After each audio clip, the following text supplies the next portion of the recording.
Anadolu Ajansı'nın bir videosu var. Hep birlikte izleyelim.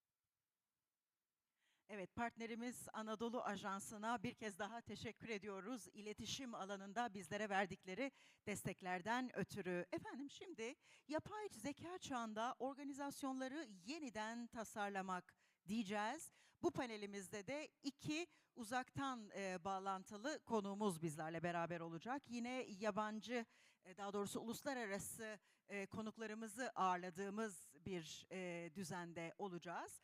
Zira bundan sonra İngilizce devam etmek istiyorum. I would like to continue my speech in English, though we're going to invite our foreigners friends from abroad, right?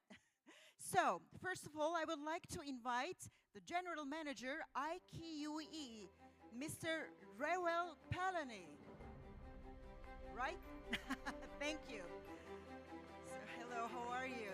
Nice to meet you too. Please have a seat. And now, Mr. Aldo Solazzo, right? Yes, MRAC partner. Thank you. And Miriam Salah, Dijital Veri ve Dönüşüm Direktörü, IT Hub, the General Manager of IT Hub. How are you? Good to meet you too. And let's say hi to our friends from a distance. Let's see them. So hello, how are you? Can you hear us clearly?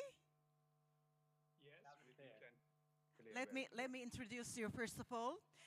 Sayın Vishal Sheet, Kubitra founder and CEO. Hello. Hi, good afternoon. Hi. Ve Sayın Ulaş Mallı AIPA Londra temsilcisi, kıdemli büyük veri ve yapay zeka lideri kendisi. Welcome. What a title, thank you very much. Thank you for coming, thank you for being with us. So are we ready? I would like to give the words to you, and the stage is yours.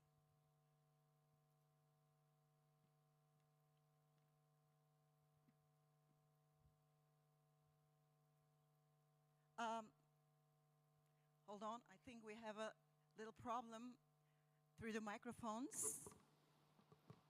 Yes. There we go. It's working, yes. Okay, good afternoon, everyone, and thank you for joining us for this late session.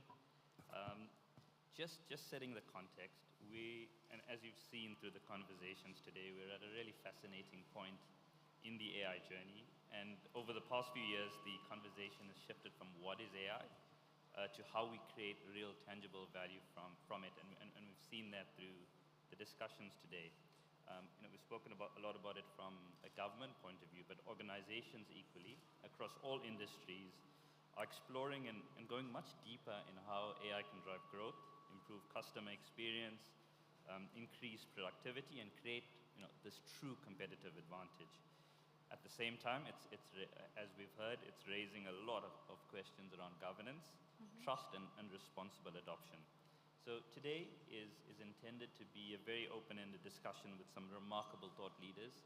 I've got great experience across corporates and startups, but we'll just quickly explore where AI is creating value today, but also where we think the opportunities and challenges lie over the next few years. Yeah. So I'll introduce myself quickly, and then we'll kick it off. My name's Rewel Palani. I'm a director for customer success at a startup called IQ. It's a CDP really that enables personalization or customer data platform. So a huge use of AI, but I've spent the last decade in telco in an area called customer value management. So using scientific tools to market to the consumer. So that's me, but let's get into it and the challenges today and the role of AI. So we'll do it such that we keep our online guys involved as well. We'll start with Aldo, and then we'll alternate across that. So let's get into our first question. It's really about understanding the current landscape, and the question is, what are the biggest challenges currently facing your sector? So we come from diverse sectors, and where do you see AI having the greatest impact today? So Aldo, can you First kick of us all, off? thanks for the invitation. It's a pleasure to be here. I work in Barcelona. My company is in Barcelona, and it's called Nomena. And we work with computer vision and machine learning. So substantially, we use camera and information from images to analyze spatial dynamics. So anything that is occurring into a given space. And we introduce this technology in retail, in hospitality, in big infrastructures like stadiums, or at the urban scale for the redefinition of topics such as the one of mobility. No? So when you work with this kind of technologies, it's very important to understand what they can offer in terms of parameters at the end that are necessary to take decisions. If you're using, at the end, AI, computer vision, machine learning, you want to understand how they can become tools to support decision makers. So our biggest challenge every time is to translate those technology into a series of very clear KPI that can support decision makers on understanding the reality of what is occurring in front of their eyes and take decision upon these variables at the end. So it's a big challenge because it's connected also not only to data analysis, but it's connected to establishing a conversation with many different actors that at the end can find value in these parameters that you can offer. And this becomes another part of the job, connecting stakeholders and creating at the end a value chain that can really support the activation of solutions that at the spatial level can be much more effective for the spaces that we need to inhabit. Yep, thank you very much, and I like the simplicity angle and having to really get it down to key decision makers. Maybe we'll switch online. Ulash, are you happy to go next? Yeah, of course. Thank you very much, Real. Really nice to be with you all. So, like the introduction, I'm Ulash Malı. I'm leading data analytics and AI at Centrica, which is one of the biggest company in UK and Europe about energy. So really, when I look at the industry, I believe like energy sector has three main challenges. The first challenge is affordability and customer expectations.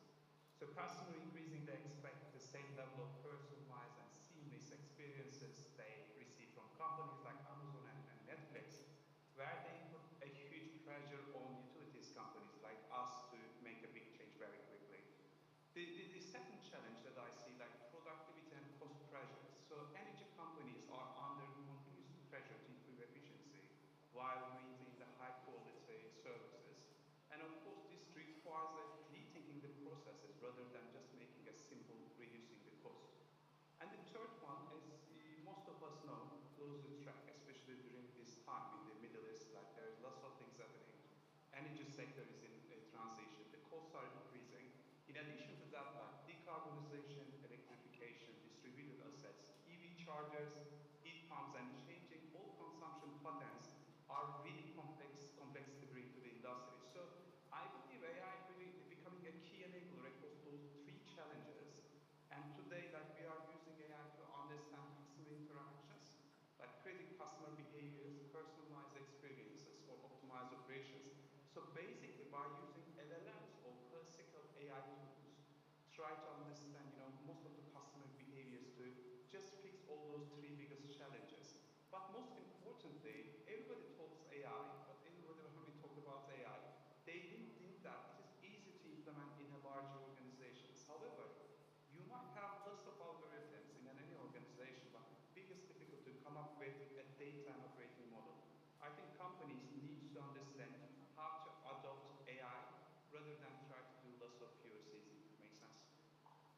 Yeah, thank you very much, Ulash, and I think you've set up Miriam quite Yeah. well, specifically with the point on the transformation piece that large organizations need to follow. So, Miriam, are you happy to go next? Yeah, absolutely. Lovely to be here with you guys. It's been such a lovely day, and I'm looking forward to digesting all the information tomorrow on the flight back.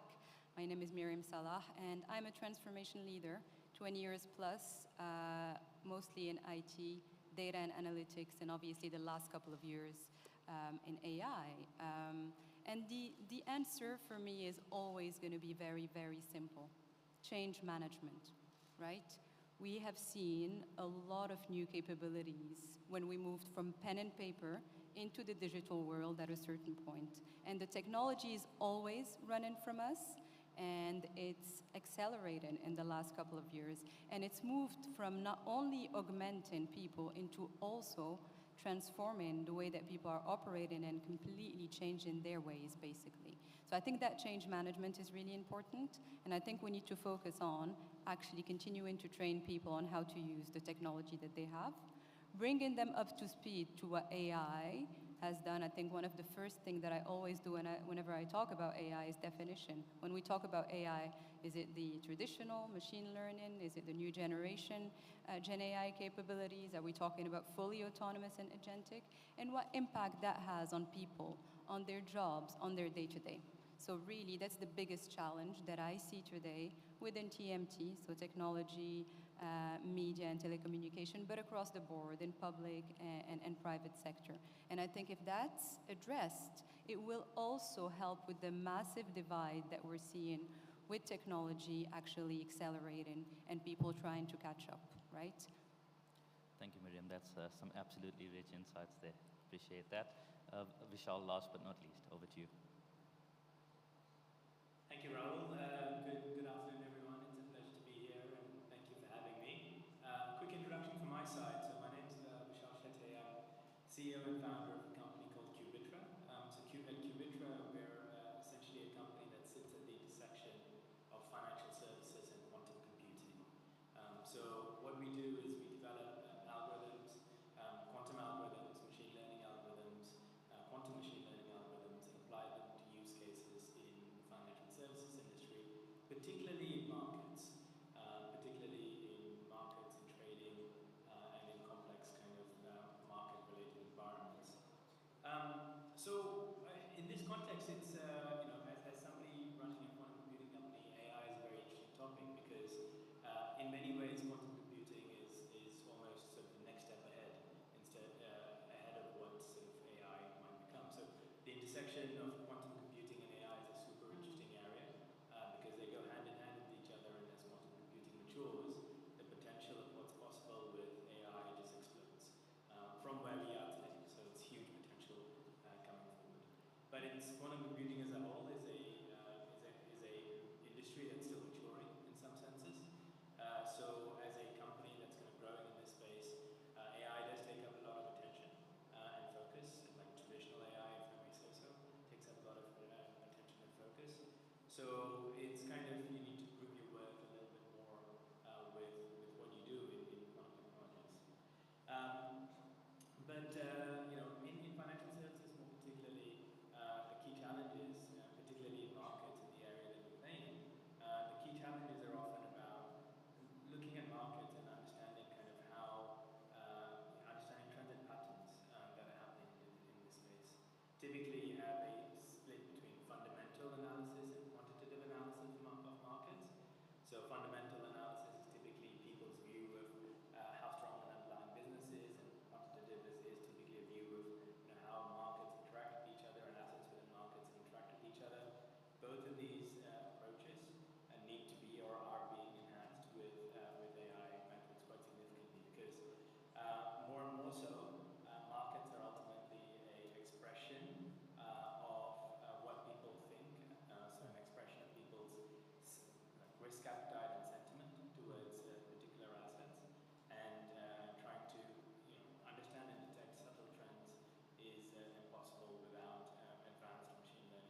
because of the ease with which you can do so many different things and so many different tools that come about. So it's an exciting time to be alive, exciting time to be building a new business. Yeah, and let's see where we go from here. Thank you so much, Vishal. And I think we've talked about today's challenges, and there are lots of solutions on the table. And I'm sure we'll navigate them. But let's just look a little ahead, right? And if we had to fast forward, say, 3 to 5 years, previously, like if you look at the rapid change that's happening, and fast forward 3 to 5 years, what do you think will have changed the most dramatically in your industry, Aldo? It's always difficult to do predictions, but I'm sure that we are redefining the interconnectivity in between the different inputs at the end that are in my environment. No, I come from the world of design and urban planning, so all the contexts that are associated to taking decisions at the end that shape the built environment. And what I see is more and more an interconnectivity, a data associativity also before was called, in between external inputs that so far we really struggle to put together, and when I speak about internal inputs, I speak about weather, I speak about pedestrian movement, noise, many variables that at the end were not even the perception of a space, that were not taken into account when when it was about to shape a space, no? So I believe that all this interconnectivity in between the instruments is what is going to bring at the end a new protocol for design, for sure. And what I see is that it is triggered already by the implementation of generative AI. That is a tool that, at least until now, has been used extremely as a shaper, But at the end is an instrument where we should take information from. And this is happening still not at the level where it's supposed to happen. And I see a lot of potential there to use generative AI as well as a tool for predictive modeling, but in a deeper way that can impact much more the way that we understand space and the decisions that are connected on how this space needs to behave. Yeah, thank you. Quite like that on scale interconnectivity as a theme. So yeah, really good. Yeah. Ulash, you happy to go next? Yeah, thank you. Thank you very much. Great question. So really, when I look at not only energy sector where I'm playing a role, I'm looking, overall all the sectors. And if you look at in the last decade, you can see that there was a split like energy companies and tech companies, or tech companies and gaming companies. I think last decade, this obvious separation was very clear. But if you look at the next 3 to 5 years, I think first the split is going on, right? Like every company needs to be a data-led, energy-led, energy AI-led company, gaming AI-led company. So first thing, like what I say, every big company becomes AI-led. This is the first thing I see in addition to one of my company. The second thing, what we really try to do these days, the companies like us needs to document everything. Because people, when they hear AI, they just think that this is a bunch of algorithm. Plus, like you can do a couple of POC, as I said in the previous conversation. Today, really, energy sector and us, what we are trying to do, we try to document everything that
structure in the company where every team member could prompt the data and they can benefit AI when it becomes a scale.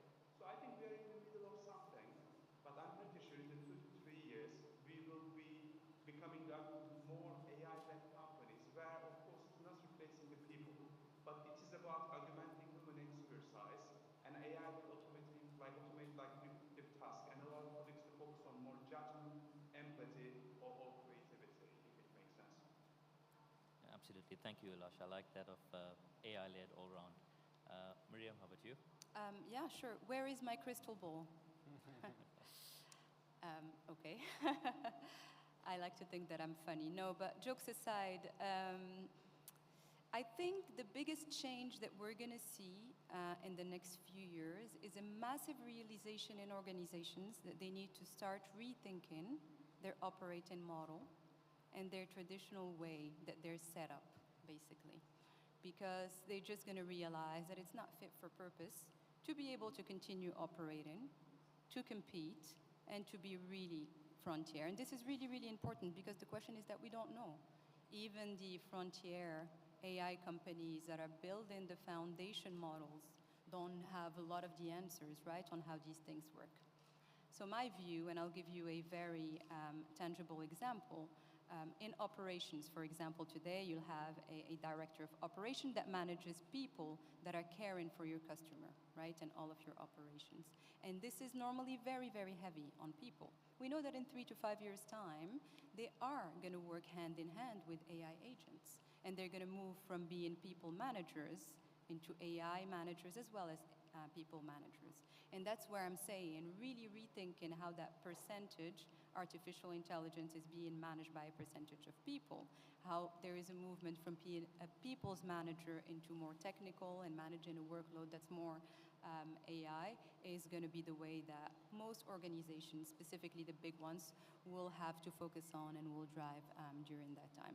I think it's going to be that, and it's going to be also kind of just making sure that they rethink their business model overall. And I think a lot of organizations that don't spend time on that will have to worry about it in a couple of years and accelerate the change. Yeah, thank you very much. I don't think that's a bad crystal ball at all. Oh. Vishal, how about you? So I'd actually start by looking at a slightly longer horizon, but looking back initially. So if you look back 10 years ago, some of the largest companies of today didn't exist. So there was OpenAI was barely in existence, DeepMind was just about in existence, Anthropic wasn't, and these companies have changed, many parts of the world as we know it. Even in financial services, more specifically, like Revolut was just a baby that people didn't really know about. Now it's like a multi-billion-dollar company and so on. So I think the speed of change that is created with AI creates tremendous opportunities. So, if you look ahead 10 years from now, I think some of the companies that dominate our industry and other industries around us may not even exist today, or maybe just in their infancy today, which I think is a super exciting space to be. And that I think is amplified with, just coming back to quantum machine learning, that's amplified with the infusion of quantum machine learning into that. Because when you look at quantum machine learning, it sort of increases the learning capacity of AI and makes us learn a lot faster with less data. So I like to think of it as like learning iterations. So for some of the best models of today, they need sort of 100,000 learning iterations to be able to learn a particular pattern. But when a human learns a particular pattern or way of doing things, it's actually much shorter than that. So if you think about a child learning to ride a bike, a child doesn't fall over 100,000 times. A child might fall over 5, 10, 15, 50 times. And then eventually they'll learn to distribute their weight so they can balance on the bike. So that's actually a much faster way of learning than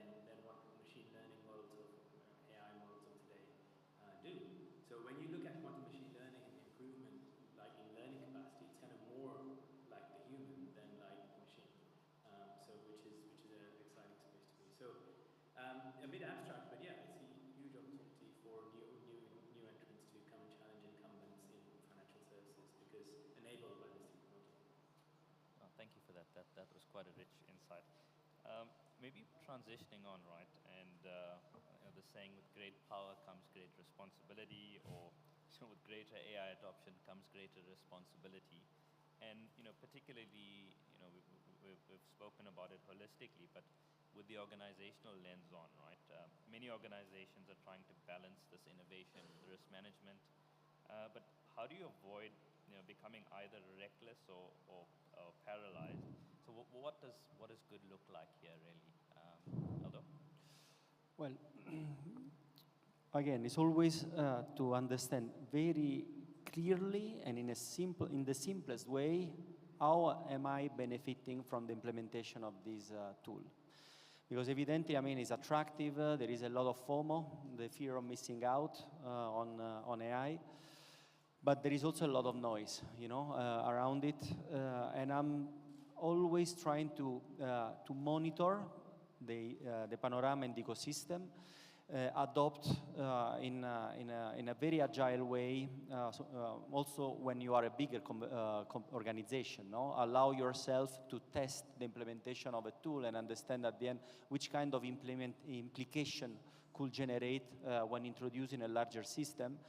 And I think that organizing this smaller experimentation, even by silos, at the end allow you to understand how much they could create a shift, or simply support your daily operation in the organization. But I agree with you. I mean, it's unavoidable. There is a beautiful book by Kevin Kelly from 2016, and it was called The Inevitable. And this is inevitable. I mean, that's here to stay, and we need to understand how to cope with this new tool.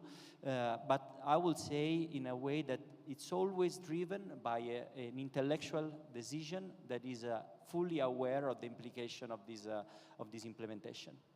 Thank you very much, and I like what you said about experimentation as a culture. So I think that's going to be super important. Ulash. Thank you, Royo. So I think this is one of the most important questions today's, organization facing. So there is often a false choice between governance and innovation. Like in reality, good governance accelerates innovation because it creates a trust.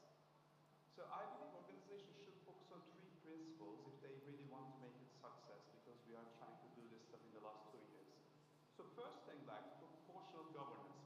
Not every AI use case carries the same level of risk for any organization. For example, like marketing recommendation engine should not be governed in the same way as model making medical or financial decisions. So governance should be risk-based. This is a very factual thing that the people need to follow. The second thing, ethics by design. Like this is always, I keep hearing this, but I don't see it in practice. But responsible AI should not be something added to them. Like fairness, explainability, transparency, human oversight should be incorporated like from the beginning. The third one also like experimentation with right guardrails. So it shouldn't also damage the innovation that companies should have. So instead of saying no, which generally the most of the like legal department or a privacy department try to follow, organizations should create a safe environment where teams can experiment quickly, learn rapidly, and scale the successful use cases across the company. So really the main message from my side, the challenge is not to slow AI down, should be. The challenge is to innovate responsibly so that society and customer maintain confidence in those technologies, if it makes sense. Absolutely. Thank you. Thank you for that. Miriam? Yeah, I think it's an interesting question, and I hear this a lot, but risk management is something that we've been dealing with forever, right? I can't remember all the go-no-goes meetings that I've gone in my last 20 years, probably a million. I think what changes is the fact that there's a lot more unknown and therefore more risk. I'm not sure that the rewards are much higher. And in my view, the best way to balance is to make sure to be as informed as possible and be super risk averse when it comes to things that are super important for your business, right? Reputational damage. I won't take any chance with that. Customer data. I won't take any chance with that. It's a no. If there is an opportunity to actually go innovate and maybe there's a little bit of a risk of investment being wasted, that's okay. So I always see it as like the same risk management quadrant, risk reward, but be in a lot more informed and bring in a lot more subject matter expertise because there's a lot more unknowns, basically. That's my view, at least. That's proper sound. Vishal. Yeah, really interesting insights there. For me, I think the risk management in governments really comes down to human judgment of the process. I think really you need to have the people accountable for making the right decisions and potentially a sort of select group which can provide a view on ethics in terms of where the organization is heading. As opposed to stifling people or stifling companies in too much process and too many governance committees, and because that way I think it just slows everything down. And by doing too much of that, you lose some of the competitive edge which to your competitors really, or to other organizations that can move faster. So I think it's really about judgment, right? Like can I explain this? You as an individual, I think you need to have a view of can I explain this to my kids in a way that they will not lose respect for me. And I think that's kind of some of the policies and some of the perspective which everyone in the organization should follow and be held to account, but through human judgment as opposed to structured process. Thank you very much. We are out of time, but maybe just one-liner from each of the panelists on one thing you want to leave with the audience. So, Aldo? Well, one line could be on the integration of a multi-agent system in a design protocol for shaping spaces and built environment. Okay, thank you. Ulash? Yeah. So from my point of view, really, adoption is the key. So companies, rather than try to avoid or try to use AI in production, they should just focus on how to create a model that will consume their models and AI use cases. So it's a big hurdle. You have a model, but you have to apply it to the business. If that makes sense. Thank you, Miriam. Yeah, it's all about people, right? People created these wonderful technologies. People are using these wonderful technologies. Some of them are autonomous, but they're managed by people. So invest in your people, invest in their education, bring them on the journey with you on AI transformation. Amazing. Vishal? Well, the AI story of the last few years has been super exciting, but I think that's just going to be super fueled or going to be rocketed with the infusion of quantum technologies coming into play as well. So yeah, I think it's an exciting time to be alive, exciting time to innovate, and it's only going to get even more so. Amazing. Thank you, and thank you all. Thank you for the time. Thank Appreciate it. you. Thank you. Thank you. Thank you.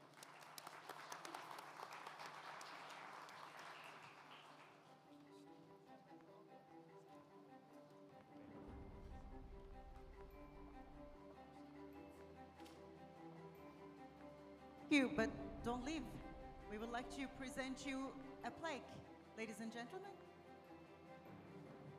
The plaque ceremony, yes. Don't leave us. I was just coming.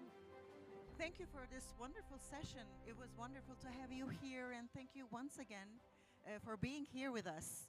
Please join me in front of the stage. AYPA Başkan Yardımcısı Sayın Volkan Kılıç'ı davet etmek istiyorum. Plaket seremonisi için bir taraftan da plaketlerimiz hazırlanıyor.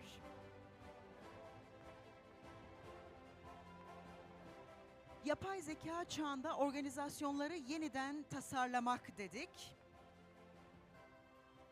İki Zoom bağlantısı ve burada fiziki olarak katılımla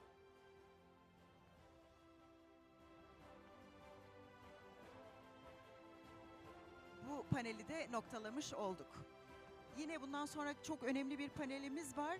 Programımızın sonunda gerçekten özel bir ödül töreniyle noktalayacağız. Lütfen bizden ayrılmayınız. Bundan dolayı kıymetli isimler bu sahnede ödüllerine kavuşacaklar. Family picture? All together? Yeah, of course. Why not? All together. In front of the stage again for the nice lightning.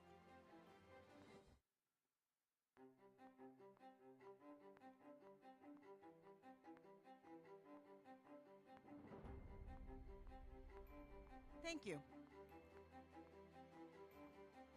Thank you so much.